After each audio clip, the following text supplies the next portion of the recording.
Hello, you sexy beast. Thank you for clicking onto my video. To reward you, I will be showing you multiple ways on how to make silver. If you do have the dedication to do so. Also you don't have to worry because I'm not like Mogdon or Swole Benji trying to clickbait you onto my video.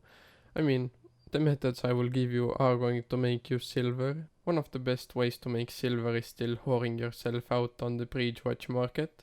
But of course a lot of us don't enjoy that, but there are some people who do. But before I do expose all my secrets to you, I do have to mention that I will be hosting a giveaway for an A3 assassin hood.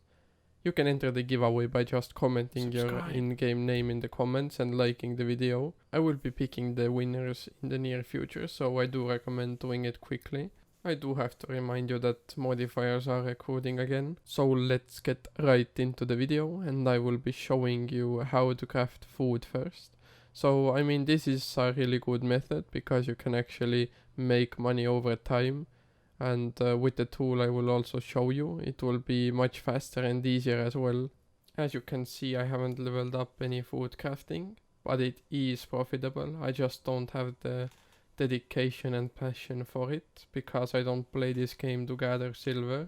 Although this method is for you if your wife divorced you, you don't have any social life, you can't see your kids, and you're on the verge of jumping. So if you meet any of those requirements, I recommend watching the full tutorial. As you can see, there are a lot of branches to the food tree, meaning the more food you craft, the more resources you're gonna get back over time. By getting fame and leveling up one branch, you also get bonuses for the other branches. But if you're starting out as a food crafter, I recommend following only one tree at a time. So for example, you can pick the stews. You start out with the tier 4 stew. Once you level it up to level 30, you can already craft the tier 6 stew. And the next stew is level 100, the beef stew. And do keep in mind it's a long process, but the more you craft, the more it's gonna be worth. As a reminder, the best place to actually craft food is Carlion, because Carlion has a 15% bonus for crafting, so more resource return rate. But when you go to the city, I recommend finding the cheapest station to cook at. Right now it's around 300, so that should be alright. If you're transporting a lot of things at once, I don't recommend going alone, because you will end up on Albion weekly fails and your friends will make fun of you. To find the best food to craft, just head over to toolforalbion.com. You can go under crafting to crafting profitability and you can select the settings you want to set. So for example, let's go Carlion, let's go usage fee 50%. The return rate will be 45% since we are using focus. We will choose consumables as the category. Next subcategory is gonna be cooked. Now press show me and it should show you all of the foods with their tiers and enchantments plus their cost and profits.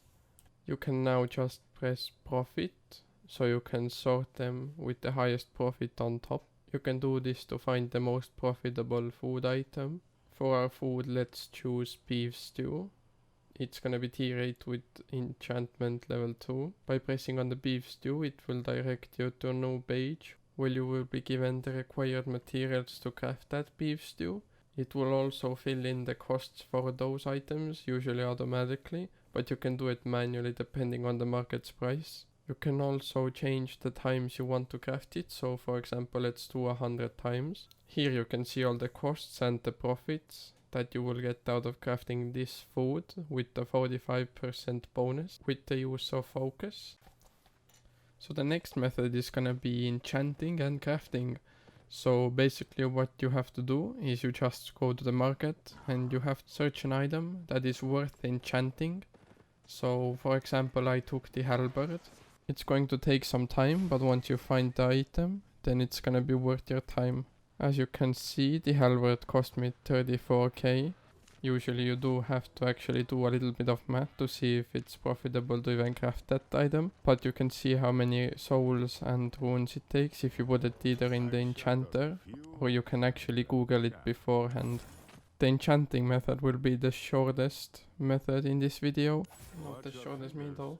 But because of that it will be the least profitable. So as you can see I can sell it for a 70k silver profit. When enchanting I recommend targeting the tier 8 equivalent items. So that's 5.3, 6.2, 7.1 and 8 flat. The reason behind this is that most people that do CVC, small scale ganking and every other kind of content choose tier 8 equivalent gear, meaning the demand is going to be higher. You can also make a lot of profit if you choose hardcore expedition items or Ava raid items and enchant them to 8.3, since a lot of people running that content will be rich enough to buy it and they have to use it to actually do their content. Another target I recommend is the 6.2 tier, because it is the same equivalent as tier 8 flat, but it also unlocks all of the abilities you need for the weapon or the armor, and it's not as expensive as tier 8 flat.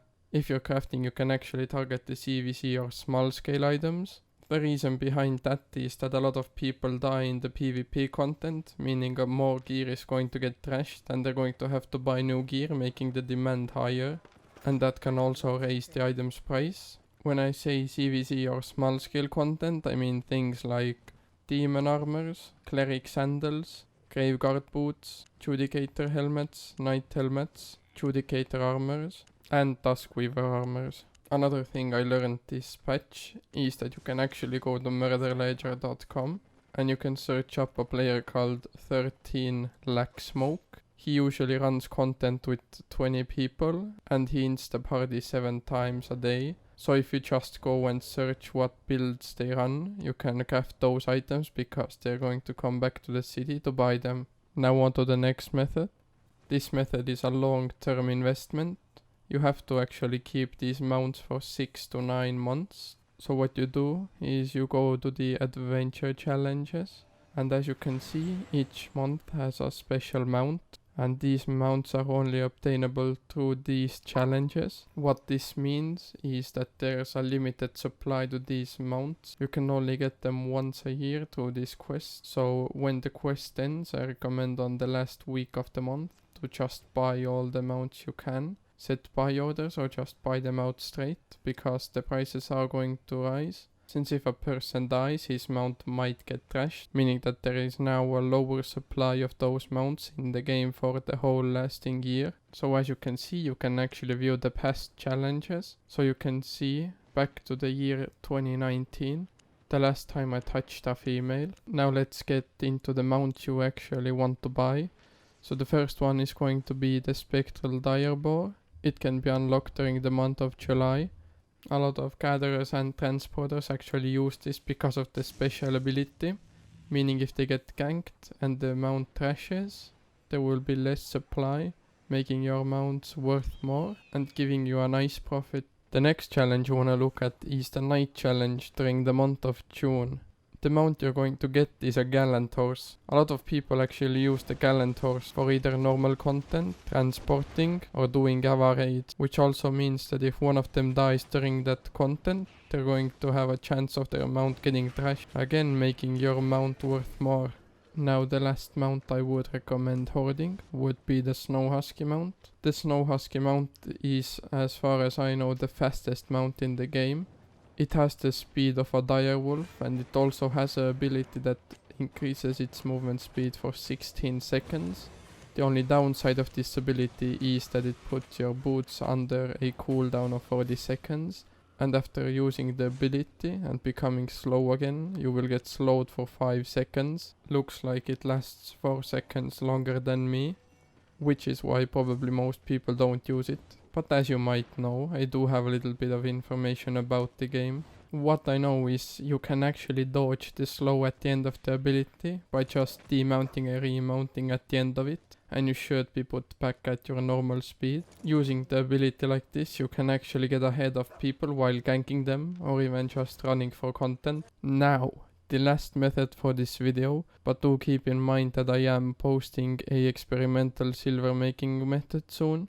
So don't forget to subscribe to my channel and turn notifications on. So the final method actually is a PvE method. but you don't have to put a lot of silver into it, you can just go with 4.2. So you grab a runset, blood leather perma, or something you can escape with.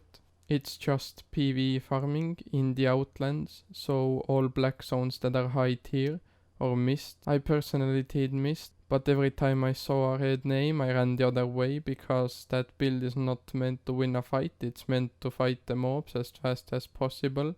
I made around 2 million silver in an hour, and the build I was running was royal sandals in V-spots, scholar robe, royal helmet and permafrost. I mean, if you test it out you can actually slow, freeze and run away from the enemies. So basically it's a strong enough set that can also almost escape the IRS. Thanks for watching my video. If you want to see more of my content you can head over to my channel. Also, if you've made it so far into the video, please go to the comment section and change your comment and add a sentence along the lines of I've made 10 million silver doing this method, just to fuck with the guys that didn't watch the video till the end. Before I go, I do have to remind you that modifiers is still recording. Goodbye, and for the last thing, please enjoy the outro I made. Shine bright like a diamond. Shine bright like a diamond. Twilight and the beautiful sea, I chose to be happy. You and I, we're like diamonds in the sky. You're a shooting star, I see, a vision of ecstasy. When you hold me, I'm alive. We're like diamonds in the sky.